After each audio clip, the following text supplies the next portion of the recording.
Pangilinan making the trip as well. We begin the fourth period. Muntinlupa trailing by 7. AJ Miranda for 3. Off. See the quarter scoring where things certainly picked up in the second and third periods. Ang major difference lang was Quezon outscoring Muntinlupa by 10 in the second frame. Gab Banal, same spot, same result. Another 3 knocked down by Gab. And 9 points already for Gab Banal. That middle spot on the 3-point land is really one of his favorites, especially if he gets a good look on it. Sturan nakalusot pero hindi makakonvert. Cyrus Tabi picks off the pass. They swing it, Gab Banal again. No this time. Rebound, Jeric Serrano. Miranda. Pinasa palabas kay Jeric Serrano. He hits a 3, top of the key.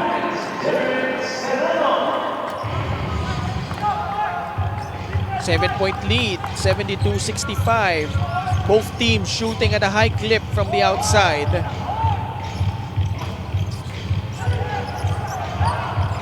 Gab Banal, susubok ulit. Back-to-back misses. Yeah, they're leaving him wide open despite making back-to-back 3-pointers from that middle spot. Miranda sumugod. Ayaw gumapang paloob ng bola. Tabi. Quite a frenetic pace to begin the fourth.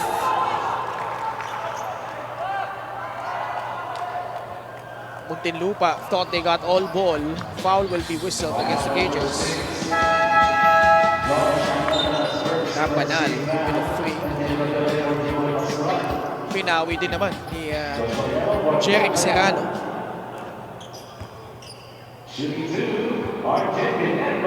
Hingal na hingal. Yeah, si Jimboy Pastoran played really hard and played well in the third quarter. RJ Minerva hits the first free throw.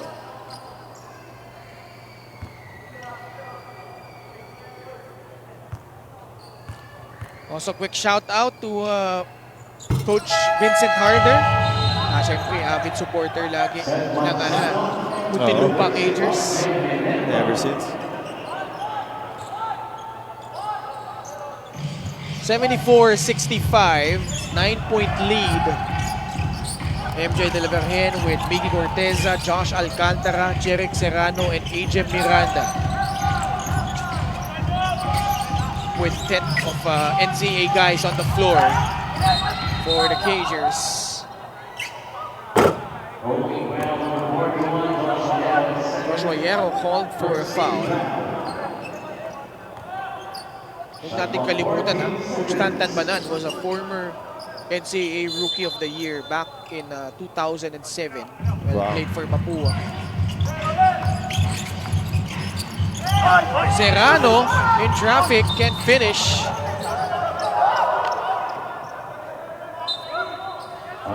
There, foul. It's Miggy Corteza. 2 minutes gone by in the fourth. Maraming salamat sa Extreme, ang subok at kompletong appliance brand ng Pilipinas. Christian Pagaran lays it up and in. Back to a double-digit spread for the Huskers. What an athletic move there by Christian Pagaran. On that left side, fading to the left with the right-hand finish. Serrano, pangalawang tres. Galing kay Jeric Serrano. Yeah, 6 points for him, all in this fourth quarter. St. Manzano, balik kay Cyrus Tabi. They love that kind of action. But that time, read well by the Cagers. MJ gives it up to AJ Miranda using that Corteza screen. Baseline drive by MJ De La Virgen in traffic. Miranda. Bola muntik ng maagaw at tuluyan ng naagaw ni Joshua Yero. Foul whistle against the Cagers.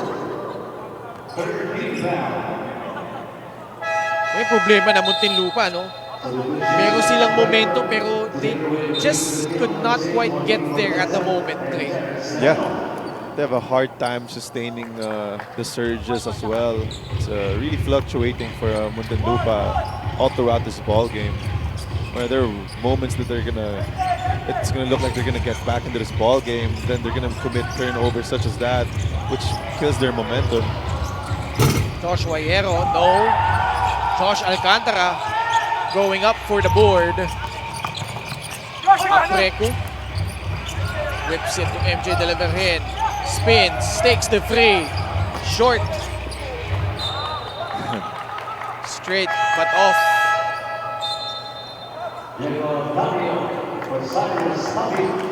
Stanton Manal. Halos kay dad ko lang to si Coach Stanton eh. Pero syempre, di natin sasabihin kung anong age yun.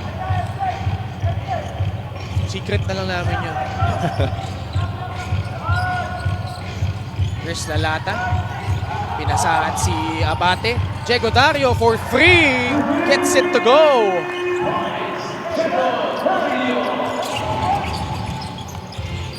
Josh Alcantara, pasa kay Miranda. Apreco to MJ. Gustong bawiin yung tres. Short. Short again. Miranda, pull-up J. Wala pa din. Fight for the rebound, ending up with Seth Manzano. Diego Dario. Manzano swings it to Abate. Lalata, challenged by Apreco. At may foul, laban kay Vince Tolentino. Wow. Yeah, I think Humila hinila si Seth Manzano doon when he was trying to get that offensive board. Macaloni comes in for Seth Manzano. It's gonna be interesting how that front court rotation will work itself out for Quezon. Oh. Because you have a pair of lefties, Seth Manzano, Will Macaloni, nandiyan din si Chris Lalata. We'd like to thank LGR, the official outfitter of the MPBL.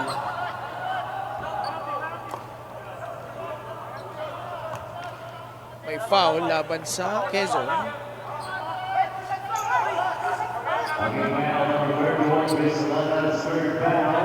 Third foul on Chris Lalata.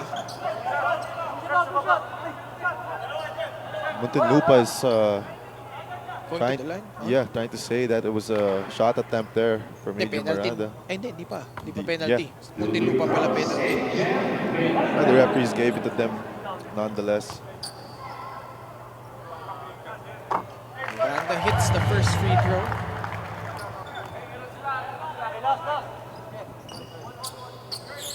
Meron pang pagkakataon for Muntinlupa here. Still a lot of time left.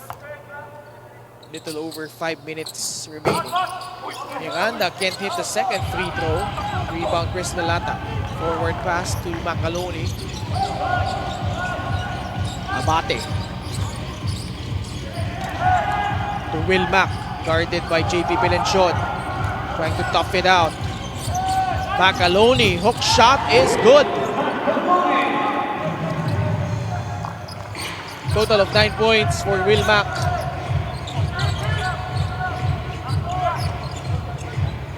Pelencion, pasa kay MJ De La Virgen with a pull-up jumper. Muntinlupa sticking close, down by just 10. Abate on the left side. Hierro puts it on the deck. Balik kay John Abate, bubukol sa tres. Bad close out by Apreco, giving up that foul. I don't think he agrees with that call there, with the reaction I saw from his face. Actually, dami natin mga reckless closeouts no, sa larong to. Abate at the line. Short on the first.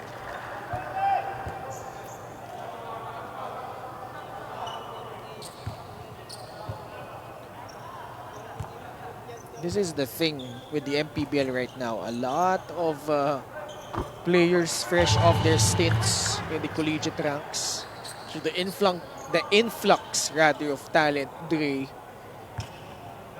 really, I think it's the most Oh yeah. in 8 seasons. I think every year that passes by, just the talent that the league gets just keeps on upgrading and upgrading.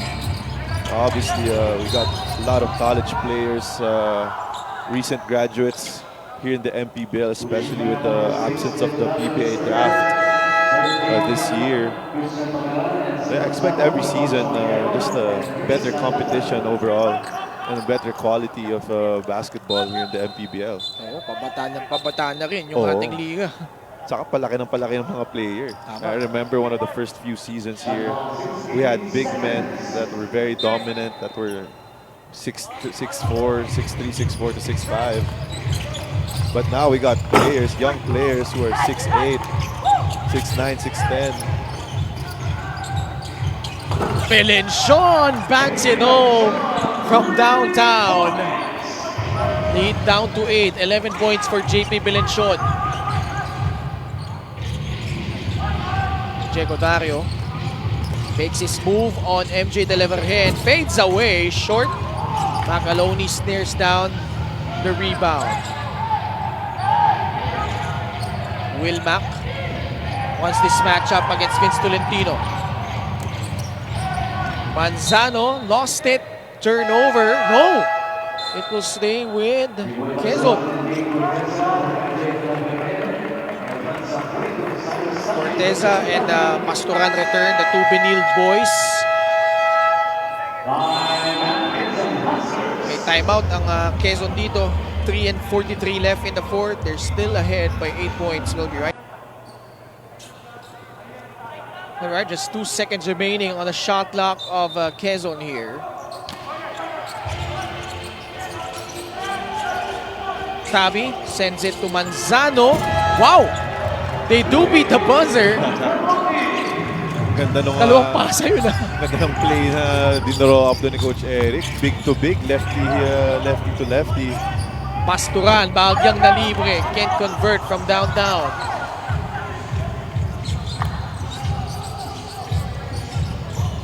Macaloni almost lost it. Back to Abate. Cyrus Tabi from mid-range, no go. Tolentino the rebound. We'd like to thank MoneyPay, the digital wallet built for the community. Jim Boy sees daylight, lays it up and in. Pasturan with 11 points. Muntinlupa just hanging in there, behind by just 8 points. Tolentino whistled with a foul. Apueco comes in for Vince Tolentino.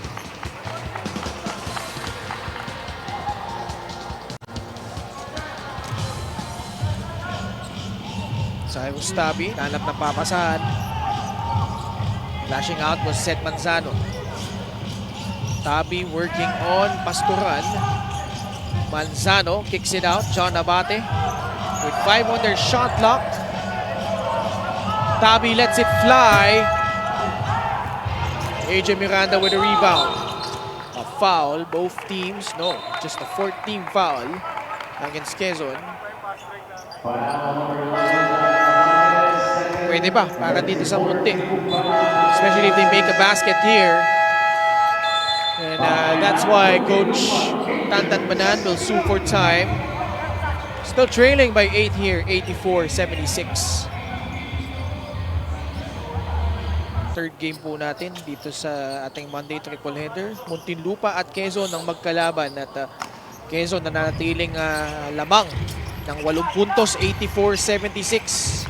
Muntinlupa wants to create some dent here. Miranda. Pasturan was asking for the ball, but instead, Miranda will shoot 2 free throws. He's just very aggressive on the offensive end, using a lot of spin moves, heavy pound dribble. He's really doing a lot of extra effort just to get to that rim and get a foul. Nagsimula talaga siya maging bona fide scorer dito sa MPBL when he played for Mindoro. Mindoro, no? And after that, had a stint with San Juan. Tapos nga sa Ilagan. Yeah. Sa PBA, sa Northport, di rin siya masyado nagamit. Coming out empty though, but good thing for them. They grabbed the offensive rebound. We are down to our last 2 minutes of our ball game. Agawan sa bola, Manzano on the deck. Gives it up. Cyrus Tabi in a foot race. Giving chase. Apreco, but no dice. Tabi with a basket plus a foul. What a finish there.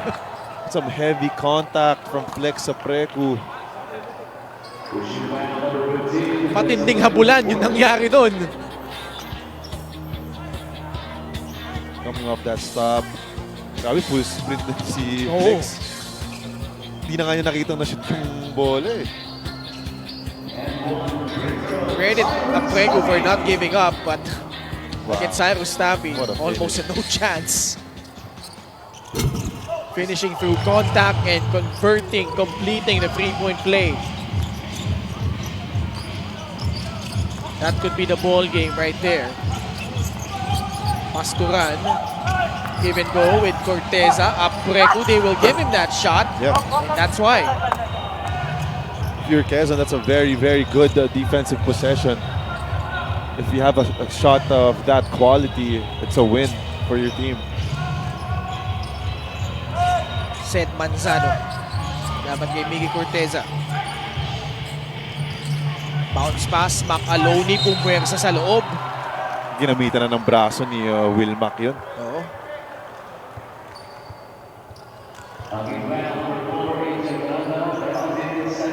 Patingin ko lang ating cameraman, si Kuya Doming Carillo. Matindi sulat ng FT natin eh. Munti ko mo na hindi naintindi. Oo, birthday nga niya. Tama, birthday niya. Papainom ba yan mamaya? Ha? Papainom yan. Sigurado ka, ha? Patingin ko na rin. Happy birthday si Rani Parungaw ng General T. Valenzuela. Yan. Agawan sa bola.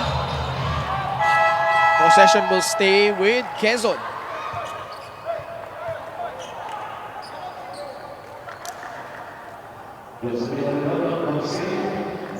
At si Joseph Peñarredondo pinasok na dito. This is a new look Quezon team, Dre. But what do you like most so far on what you've seen here, at least in this ball game? I really like the combination of the bigs that they have here today. Obviously, you got another end one play by Cyrus Tabi. Hindi nagkakamali daw to. Grabe. Cyrus Tabi. But again, to answer your question, partner, I really like the combination of the bigs here. Yung mixture ng we have a Gabanal who's a knockdown shooter, a pass first also type of player, and you also have Cedric Manzano, Will Macaloni, both bruiser type lefties, and also you got Chris Lalata, who's kind of like a defensive anchor, along with Gravera. So definitely it's the big men na pinalitan ng from last season. Really, very interesting. I really like the mixture that Coach Eric and the Quezon Huskers did with trying to recruit their big men for the season. Ibang-iba na tong team na ito eh. Quezon. Yep. At wag natin kalimutan, di lang nag-suit up today, Cholo Manansala. That's also a guy that could defend multiple possessions today. Yeah, definitely. With his height and his versatility, he's a type of player that can be switched 1 to 4. Isa pa, hindi naglalaro. Sino ba? Judel Fuentes, obviously. Oo, syempre. Mga star player nila. But Muntinlupa, despite this impending loss, there were flashes of brilliance here. But they just couldn't sustain it. No? Daming times na kumakatok sila. Just couldn't get over the hump. Yeah. And the Quezon Huskers take care of business. They defeat the Muntinlupa Cagers here. And they move up to 3-0 in the preseason. Yeah, definitely. Like you mentioned, though, there were spurts that you think that the Muntinlupa Cages were going to get back into this game. But I think you got to give credit to the defense also of the Quezon Huskers, who refrained them from getting back into this ball game. They protected an 8-point lead for most of the fourth quarter, and it shows why they're runner-ups, especially the last season, wherein they're back-to-back South Division champs. This guy hitting 4 triples. Joshua Yero, our best player of the game. Final score is 76 for the Muntinlupa Cagers, 90 for the 3-0 Quezon Huskers. And